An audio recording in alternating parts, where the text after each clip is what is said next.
NUP. Everywhere. NUP. People power.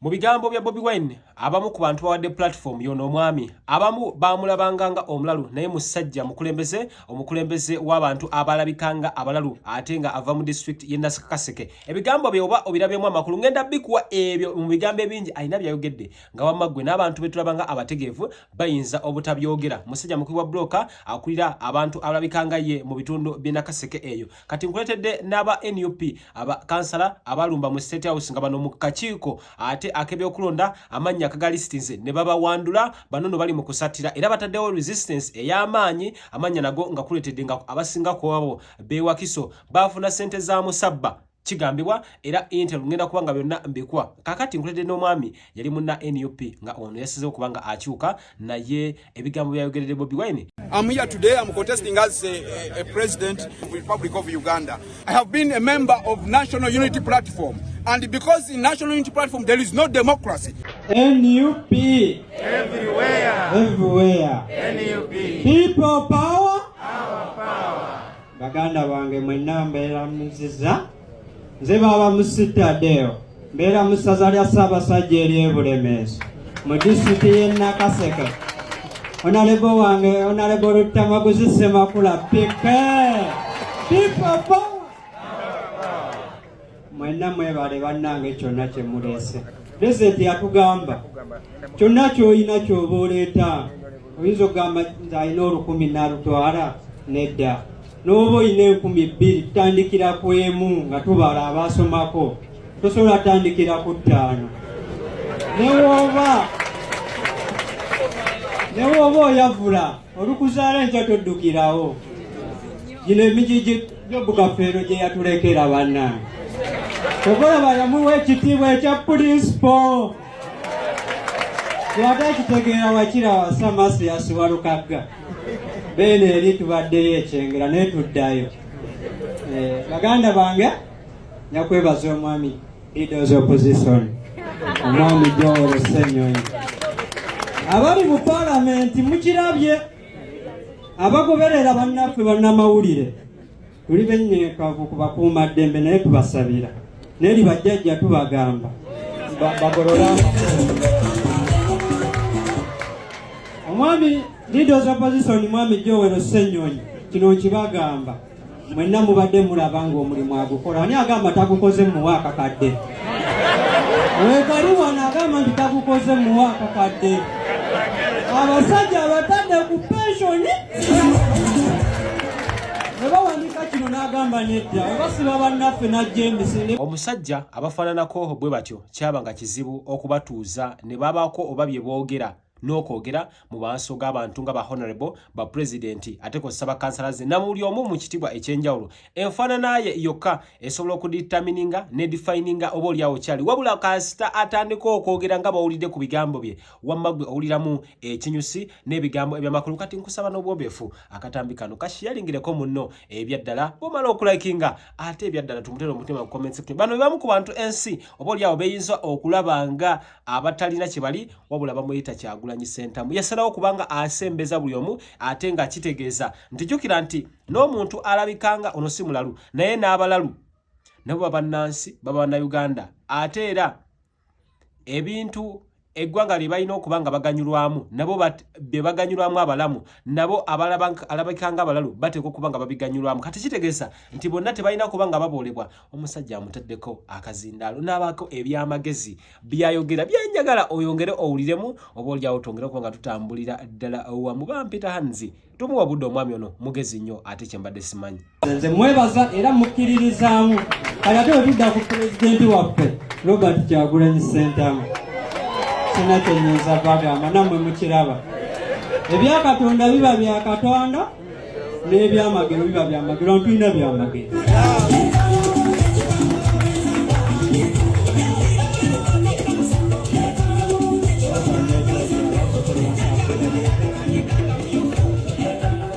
Mwenna tubeebazizza nnyo. Ekibiina kya NUP tutegedde nti baatandise dda okugamba nti okalya ddakadda yesaawa. Ekibiina kya NUP kigamba nti yesaawa. Tutegedde nti abantu ab'enjawulo abasuubiddwa okubeera vetted oba bagenda vettingibwa batya waliwo nti n'abatya okugenda ofeesinga akakiiko nga bamanyi nti balina mbyone. Kaakati abaayonoona bakansala aba disitulikiti ey'e Wakiso abaagenda ne basisinkana General Museveni. Kaakati bwe tuba tukozesezza kigambo kyabali abaana aba TikTok nti kawedde mudda abaayonoona mu kibiina maama baakwatako ne ku nkebe tebabayegereza okubeera otya essasi. Abakansala b'e Wakiso omusanganga muyite ebbali bamanyi n'okuba essasi baakwatako ku mmundu tobazannyisa. Kaakati era nti ne bafuna allowance wa miliyoni 10 buli omu, allowance wa miliyoni 10 buli omu, naye nga baakiba nuupu. Ensimbi zino tibazifuna nga bagenze mu State House bwe baamala okusinkana ba Minisita Galuga ne bagenda basinkana General Kaguta Museveni mu State House omukulembeze w'eggwanga. Kaakati abamu ne bagenda maaso n'okuba nti ate era beeyongerayo ne basinkana General Salimu Ssale ekapeeka. Waliwo nti ne 10 abalala oluvannyuma baagenda ekyankwanzi bakansala. Kaakati amawulire agaliwo mukwano gwange galaga nti akasatira akali awo ekibiina kigamba nti twabalinda mu kkoona mumaze ne muweta. Kaakati nti abaliyo n'okutya abamu bati okugenda mu vetting. Salamu alaikum. Agati Nakalembe omusomi w'edduwa. Bw'oba wenyiyo embeera embi yankusomere ku dduwa. Abali ebweru mirimu gigaanyi papula zeesibye kino kyekyoto kwensabira omukisa kobe ng'odiriddawa waliwe nkusabira n'ofuna emikisa. Ky'oba olabanga abirira ebinyonyi ebitalina kyakulya naawe atalina mulimu jankusomere ku dduwa ofuna omukisa. Eno ennyanja kwesula buli kimu ekisira ne kiba kikujjudde nekikasuka mu nnyanja nekikunta nekigenda. Nze Agati Nakalembe kambawo ennamba yange yeeno 075237529 temuddeeyo nemwebakira ebizibu mukoye ku nnamba yange eno. Tebamanyi ekibiina kinabawa kaadi oba tekyebawe. Abamu balowooza okurosinga akadde kano bafune ebibiina ebirala. Bagambe nti balina WhatsApp group egatta bakansala ba disitulikiti ey'e Wakiso basatira okukamala ttiimu yagenda e Galuga negenda ekapeeka baabo kyankwanzi baabo mu State House ate nga bakibiina kya NUP. Ekibiina nti tekibasonyiwanga era nti waliwo emikisa egiwerako bano obutakombezebwa ku kaadi ya kibiina. Akasatiro tutegedde nti kangi ekyenkanidde awo Makerere kavule. Tinokutyayo batyayo feesinga otya abasajja ng'obaddeko ebbala nti ono yakola kino kati nti yesaawa.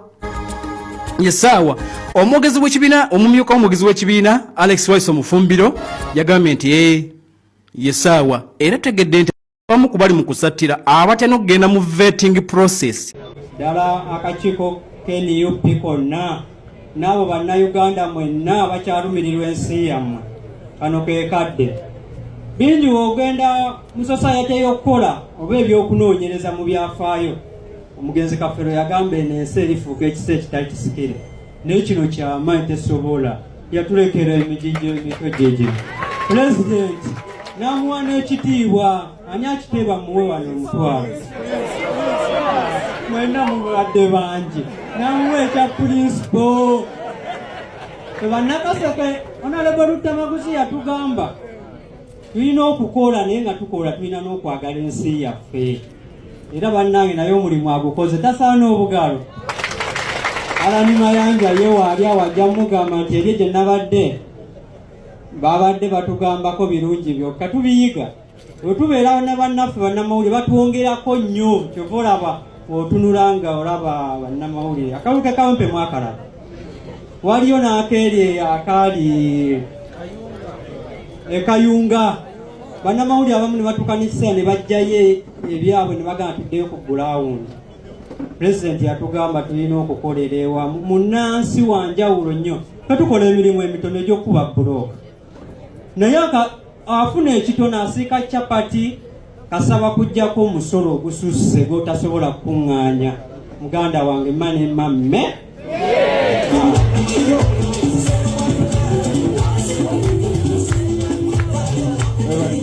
ddala saba onzikirize nange ntwala omukisa guno eno t-shirt gyensoose okugaba njagala onzikirize nsooke giwaggwe ssebo.